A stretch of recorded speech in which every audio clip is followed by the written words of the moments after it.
ಕಾನೂನನ್ನೇ ಸ್ವತಂತ್ರ ಭಾರತದ ಕಾನೂನಲ್ಲಿ ಕೂಡ ಇನ್ನೂವರೆಗೆ ಅದನ್ನು ರದ್ದುಪಡಿಸದೆ ತಮ್ಮ ಸ್ವಹಿತಾಸಕ್ತಿ ಮತ್ತು ಆದಾಯ ಗಳಿಸೋದಕ್ಕಾಗಿ ಅದನ್ನು ದುರುಪಯೋಗಪಡಿಸಿಕೊಂಡು ಪಟ್ಟಭದ್ರ ಹಿತಾಸಕ್ತಿಗಳು ಬುದ್ಧ ವಿಹಾರದಲ್ಲಿ ತಳ ಊರಿಕೊಂಡು ಬರುವ ಆದಾಯವನ್ನು ದುರುಪಯೋಗಪಡಿಸಿಕೊಳ್ಳುತ್ತಿದ್ದಾರೆ.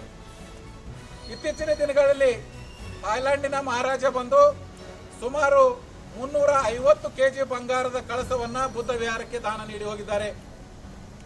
ಮುಂದಿನ ದಿನಮಾನಗಳಲ್ಲಿ ಟನ್ಗಟ್ಟಲೆ ಬಂಗಾರದ ತಗಡನ್ನ ಇಡೀ ಬುದ್ಧ ವಿಹಾರದಕ್ಕೆ ಕವಚವನ್ನಾಗಿ ನಾವು ಮಾಡಿಕೊಡುತ್ತೇವೆ ಅಂತ ಹೇಳಿ ವಿವಿಧ ಬೌದ್ಧ ರಾಷ್ಟ್ರಗಳು ಸುಮಾರು 42 ಬೌದ್ಧ ರಾಷ್ಟ್ರಗಳು ಭಾರತದ ಪ್ರಧಾನಿಗೆ ಮತ್ತು ರಾಷ್ಟ್ರಪತಿಗೆ ಮನವಿಯನ್ನು ಮಾಡಿಕೊಂಡಿದ್ದಾರೆ.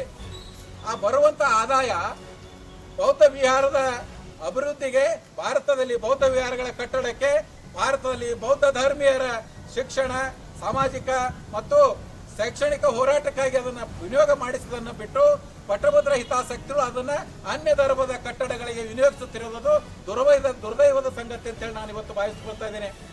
ಇತ್ತಿತ್ತಲಾಗಿ ರಾಮ ಮಂದಿರ ನಿರ್ಮಾಣಕ್ಕೆ ಸುಮಾರು 200 ಕೋಟಿ ರೂಪಾಯಿಗಳನ್ನ ಮಹಾಬೋಧಿ ಮಹಾವಿಹಾರದ ಟ್ರಸ್ಟ್ನಿಂದ ದೇಣಿಗೆಯಾಗಿ ಕೊಡಲಾಗಿದೆ.